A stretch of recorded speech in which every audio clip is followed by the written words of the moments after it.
Hello everyone and welcome to this Tezcatlipoca guide for the Aztec DLC. So far we've seen that the Aztecs don't really shine that bright in the classical age, so in this guide I'm basically showing you how you can do a warrior priest spam, aggressive Tezcatlipoca conversion hero basically, into a very semi-fast heroic where we're able to get the Great Temple up and we can build the insanely powerful units from the Great Temple that could carry us into most of those fights against most civs.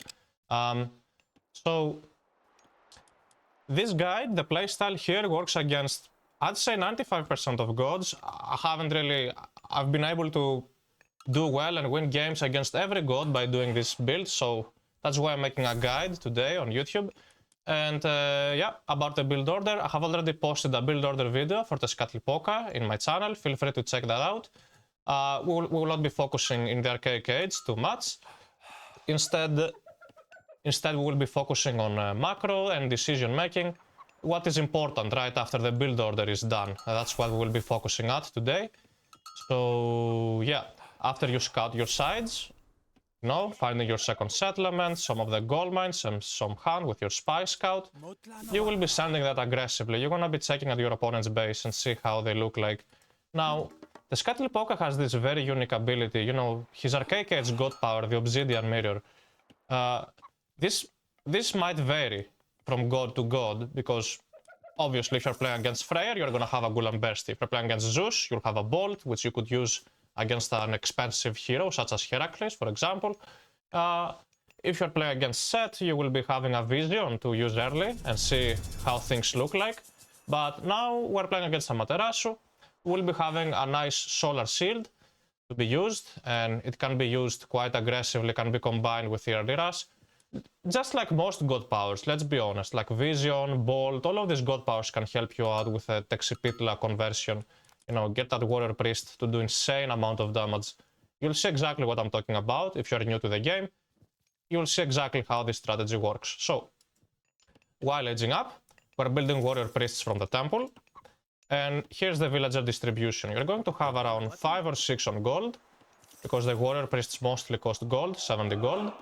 Around 4 to food, and then 4 to wood. This way we can sustain the warrior priest production while aging up. And we'll have some extra food in the bank to auto-queue villagers to food once we get to the classical age. This is the follow-up after the build order overall. So you'll send the warrior priests aggressively. With the scout, you'll check out locations, see where you could exactly be aggressive. I see that this is a location I could potentially hit with my warrior priests, so I'm going for it. So aggressive scouting also plays a big role. You will be using your infested nest. Play the game more standard, more safer, if you wish, with the Tezcatlipoca. You're more than welcome to do so. Use it in your base. You can use the large scorpions, whether you want to defend against a myth unit raid, like a centaur or a weasel, or you can grab some of them and literally send them forward. I do that mostly. I might keep a few later for defensive purposes. So, yeah, you see we're already 4 minutes into the game and I'm already harassing my opponent's hand. You should be doing the same. So, in your situation, it might not be hand, but it could be a wood line, it could be a gold mine. My opponent has pretty much a very safe gold mine, so I'm not really trying to pressure that. Instead, I'm pressing I'm pushing the hand. So, feel free to pressure whatever is most available to you to attack. In this case, for me, it's the hand. I can harass him and slow down my opponent's economy. Alright. So, behind that, you will be building your economy, building a few villages over to food. And you might think, what military should I open with? Oh, well, my response to that is nothing. Right now, nothing. With this guide, you're gonna be building only warrior priests. And as a follow-up, you will be upgrading your Calpulis. You'll see me doing that very soon. Make sure you're pushing there, you're pressuring your opponent's position. You'll be able to snipe a villager or two if you age up at 4 minutes. A villager goes down for me.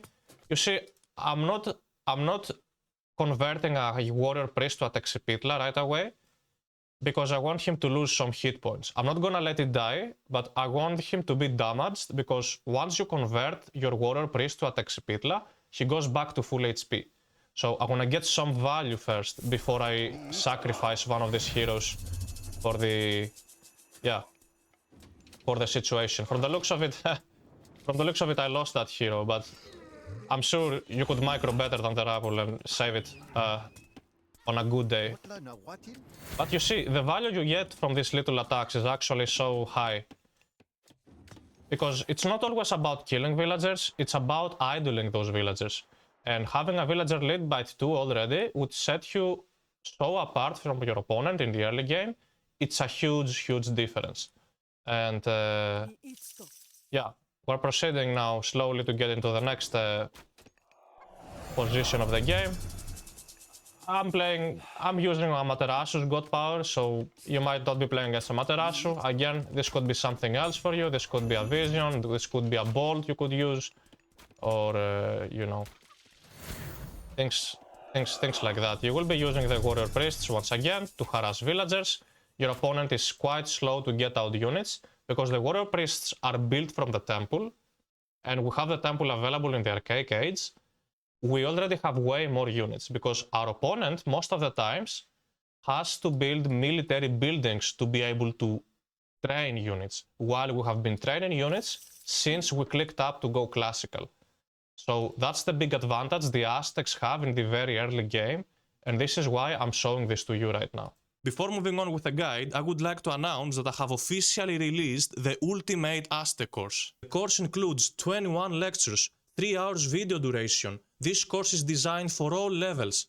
We get to explain the basic for the Aztecs, such as counter system, human units, heroes, myth units, a quiz at the end of the first chapter to see what you've learned from the videos, moving over the Aztec mechanics, such as traps, sacrifices, all the god powers and the favor system, as well as a quiz. You get to have all the way the build orders for all the 3 Aztec gods on land and on water. And at the very end, you get to have 2 guides for every single Aztec god, Tezcatlipoca, Tezcatlipoca, Quetzalcoatl, and quizzes for you to see what you've learned from the course. Every course, including the Aztec ones, are one-time payment, lifetime access, and all updates are free of charge. So if you want to learn how to play these 2 bad girls over here, waste no time and purchase already the course linked in the description. Alright. We'll be harassing a couple more villagers, poisoning them down, and you will be retreating. After that, don't let the Warrior Priests die. You might lose 1 or 2 of these Warrior Priests, but try to save most of them. You see, you lose hit points, you gotta retreat. As you lose hit points, you gotta start retreating. And behind that, I will be looking to get my additions, my Kalpuli additions, on the wood line, you know, where you chopping wood, you will be obviously getting the Lamper outpost, so those villages will be dropping off an extra 15% wood. And this also becomes a tower, so that's a nice little defense over here. If you get attacked, you can garrison villagers. The Kalpuli will shoot back, so that's quite good. You will be getting the craft workshop Kalpuli on your gold Kalpuli. That's also quite important over there. And on the food Kalpuli, usually berries or chickens. Yes, on the food Kalpuli, you will be upgrading the livestock pen. You'll see what I'm talking about. But yeah, use your wood, your addition wood, to get these additions, and you'll be good to go. You'll be scouting around, and you might wanna sacrifice a villager. I think I already did. Just so I have favor to convert one of my low HP warrior priests to a Tezcatlipoca. But be very cautious. I'm still scouting. I'm not gonna be using it yet until I find villagers that I can sacrifice that hero for. You see, there's no exact number of how many warrior priests you should build, but you gotta keep going as long as you can apply pressure. So I just upgraded my livestock pen addition on my berry Kalpuli, and I will be switching those goats over this location as well, because villagers will be dropping off an extra 15% food. And in addition to that, we will be spawning some turkeys. You see, I converted my first warrior priests into a Tezcatlipoca.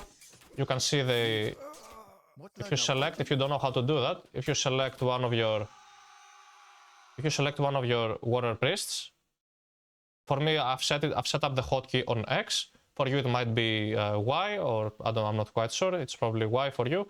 Or you can just left click on it, and you will be converting that warrior priests into this powerful unit. You can have only one at a time. I cannot convert more than this. So this hero will be losing his life with the timer he has every time he's converted. Use him to idle villages, which is exactly what I'm doing right now. Sacrifice him to idle an economy to gather Tonali by killing enemy units. And you'll be quite in front. You'll have insane amounts of value. And behind that, we're setting up an economy to go heroic age. Because remember what I said. Aztecs are not really built. They're not really built on classical fighting. Well, if we have any type of new patches in the future, I'll be more than happy to make a new guide how to classical fight with them.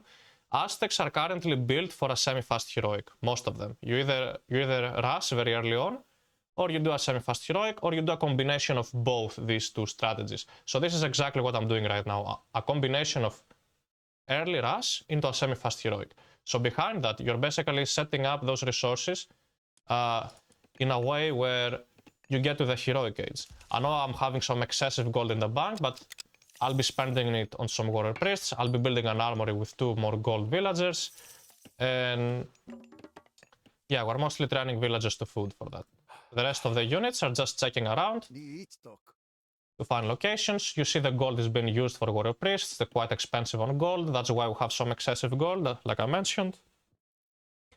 And your goal is not really to win the game right now. Your goal is to slow down your opponent as much as you can while you are going heroic age. And you see, I haven't really committed much into the base.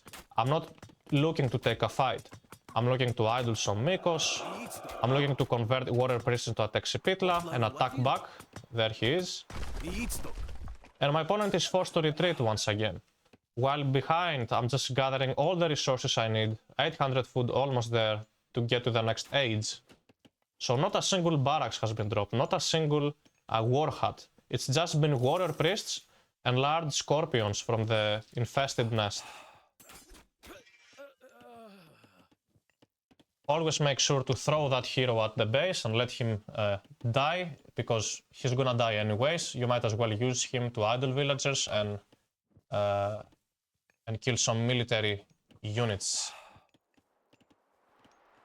So if played properly, if played the way I'm playing this right now, your opponent will be so afraid to get out of his base. Behind that, you'll be able to get to the heroic. And you see, you will be moving your goats over the livestock pen Kalpuli. So we get those extra resources, turkeys will be spawned. And you gotta switch around those villagers. You don't wanna really have too many on food right now, because your warrior priests only cost 40 food. Your warrior priests also build temples, towers, and great temples. So you see, I'm able to throw a second temple, which you should also do while you're going to the heroic age. You will be building a second temple. You will be getting a few armory upgrades, because the armory upgrades boost heroes better than human soldiers. Human soldiers get like a plus 10%. Heroes get plus a 15%, 5% extra. So yeah, upgrades are pretty valuable when you play with heroes. And you're basically looking to use your warrior priests, all of them, to drop a great temple on your second gold mine. In my case, I'm not really being pushed right now. I know I have time and I have a god power available very soon. So I will be throwing the great temple slightly more forward. I want to drop it here to secure the gold mine and the hunt. If I was under pressure, I would be looking to drop it here to secure only the gold mine. But I'm not really under pressure right now. I'm just being patient. You will be building extra warrior priests from the temple while aging up. Just make sure you save 300 gold, 300 wood, so you can drop the great temple. And around 9 favor, by the way, that's also quite important to do. And alright, we've hit now the heroic age. We're dropping the great temple for the great temple units that are quite strong, the best Aztec units in the game. And we're under attack. So this is where your god powers can take place. You can use your Starfall. Look at the amounts of damage it does to ranged soldiers. You will be spawning GG Middle to chase him down. I'm only leaving a few warrior priests to finish the Great Temple. And I'm now gonna be rushing forward to my opponent. And as a follow-up, I will be building the Great Temple units, you know, the short ones, these units. The short ones and the Otontin Smashers. You're gonna be spamming out these two units over here. Short ones, medium smashers, the Otontin Smashers. They basically kill, they do amazing job at full population. And if your opponent is just massing archers, then you should consider building some war huts, I mean nobles hut, so you can build these units here. Let me show you. This, the Eagle Warriors. So if your opponent is massing archers, you're gonna drop 3 nobles hut, put villagers to wood, build Eagle Warriors. But if your opponent is playing with literally anything else, just spam out the short ones here and your Taunting Smashers. They'll be beating literally everything. Everything. They even kill archers if they get on top of them. But against a high level player, you shouldn't be able to get on top of the archers. Probably. But yeah, with this quite of advantage, I'm able to just rush, smash through my opponent's base, and potentially convert another hero into Tezcatlipoca that was on the way. And just like that, you should be able to win the game. This strategy is specifically quite strong against Norse. So if you struggle against Norse, feel free to try this out. Now, what would the follow-up be on unique technology? Here's the follow-up. Because some people ask me about unique technology as well. You're first getting this upgrade here. The Koyolk Soul Stone. Because it's gonna make all of the upgrades from the Great Temple and the Temple cheaper. Way, way cheaper. For example, this, the heavy Great Temple units would only cost 75 foods, 75 gold. From 300 food, 300 gold. So you're definitely getting this upgrade first before you get any technology from here. And the way you do that is by sacrificing 1 or 2 villagers into the temple. Remember, when we play Tezcatlipoca, every age we get better sacrifices, better sacrifice rates. So yeah, if my opponent didn't resign here, I would be sacrificing 2 of my gold villagers, just 2, to get this upgrade here, this technology. And then I would be getting this. I'll show you. Tezcatlipoca's penance. Because it will be giving me more favor every time I sacrifice settlers at the temple. So this would be the second follow-up. And then, at last, I would be sacrificing 3 goats or 3 turkeys, like 3 of these, you know, herdables. I'd be sacrificing them at the Great Temple. And then I would be getting double the amount of favor for 1 minute by sacrificing any settlers at the temple. These are just little details, things you could add up to make your game more professional.